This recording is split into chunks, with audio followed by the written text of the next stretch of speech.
We're going to start with Sunday Night Football, where the Dallas Cowboys traveled up to New Orleans to take on the Saints, and the Saints a 6.5-point underdog, and not a very exciting game, but the ratings were through the roof. A 50.5 rating last night for NBC, up 26% from last year, and now Teddy Bridgewater is 2-0 in the absence of Drew Brees. No touchdowns last night. Saints get 4 field goals, and we didn't have our first touchdown in the game until the third quarter when Ezekiel Elliott punched it in. But this Dallas Cowboy team, they've gotten off to this hot start. A 3-0 start for the Dallas Cowboys, averaging 31 points per game. But this isn't the Giants, Redskins, or Dolphins. This is the New Orleans Saints, and to me, the New Orleans Saints have the most improved defense in the NFL, and you knew at home, playing without Drew Brees, that defense was going to step up. Marcus Lattimore was on Amari Cooper all game long. He had him on house arrest, holding him to 5 catches for 48 yards on 8 targets,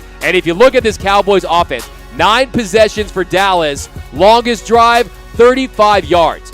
Only 2 plays for over 20 yards last night for the Dallas Cowboys. You had that 32-yard catch by Cobb that was late in the game in basically garbage time, and then you had that 35-yard catch by Jarwin. So they weren't getting it done through the air, and that has been the difference with this Cowboy team. Kellen Moore, the wonderkid offensive coordinator, he's been drawing up great plays all season long, but they couldn't figure out this Saints defense last night. Dak Prescott, 22 for 33, 223 yards, 6.8-yard average, threw that interception at the end, and last night, a guy who came into this league leading in QBR ends up at 76.8. So Dallas Cowboys didn't get it done in the air, and then the ground game was really the difference. 20 rushes last night for the Dallas Cowboys. No rush longer than 7 yards, only generating 4 first downs and 1 costly fumble by Ezekiel Elliott. So on 11 first down plays last night for Dallas, they ran Zeke 7 times, a grand total of 15 yards. So Ezekiel Elliott, only the 9th time in his career that he's failed to rush for at least 75 yards. And last night, he was not rushing like that $95 million man, the highest paid running back in the league. I don't think this is a situation where Zeke got paid, so he's not hungry. I just think he had a slow start to the season, didn't have a preseason. And if you look at it, Ezekiel Elliott still 7th in the league in rushing right now, 324 yards on the season, averaging 4.4 yards per carry, and then he's tied for 3rd with 3 touchdowns. So you know Ezekiel Elliott is going to eat at some point, and those touchdown numbers and those yards are going to go up. I think you still pay him as the best running back in the league, but last night, just not a great look for the Dallas Cowboys. And to me, Dak Prescott showed me why, yes, you could pay him as a top 5 quarterback, but he's not deserving of number 1 money. There's only a couple guys in the league that deserve that bag. Aaron Rodgers, Tom Brady, and Patrick Mahomes. Those are quarterbacks that don't need a running game. Those are quarterbacks that can take a game over with their arm strength alone. Patrick Mahomes, look what he did yesterday in Detroit, where he comes back and beats the Lions. They have a 4th and 8. He runs it for a first down, wins it with his arm, wins it with his legs. Tom Brady does it with his mind, with his arm, with his instincts. Aaron Rodgers does it with superior talent.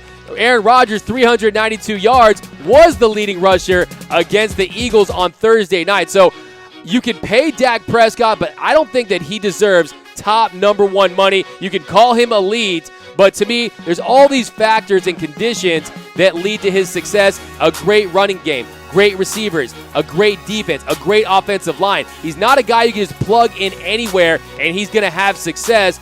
So if you look at yesterday, Dak Prescott held without a touchdown through an interception. Dallas logged 257 scrimmage yards. They were just 4 of 11 on 3rd down, and they held the ball for only 23 minutes and 56 seconds.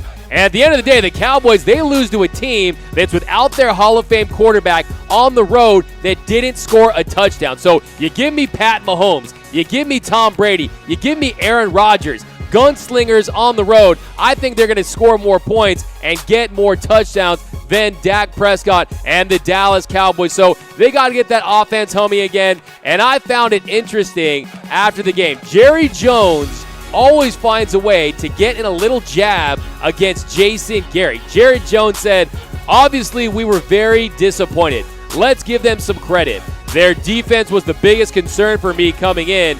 They did a great job. They won a hard-fought game, but they won it with a good scheme and good coaching. And then, of course, Jerry Jones always has to get his jabs in on Jason Garrett. If Jason Garrett does not get it done with this Cowboy team, if Jason Garrett doesn't at least get to the Super Bowl, he's going to be done in Big D. And you know Jerry Jones, he's always been enamored with Sean Payton, and you know he's had his eyes on Lincoln Riley, the Oklahoma head coach. Remember Barry Switzer, former Oklahoma head coach? He goes to Dallas, wins the Super Bowl. So Jerry Jones has always been enamored with OU head coaches. And then Dallas, they take on the Packers, who will have an extra couple of days to get right after that Thursday night game. Then they go to New York to play the Jets, and then it's that showdown against the Eagles. So that's going to be the showdown 3 weeks from yesterday. So that's going to be a big one. But that's it for the Dallas Cowboys, who lose to the Saints 12-10.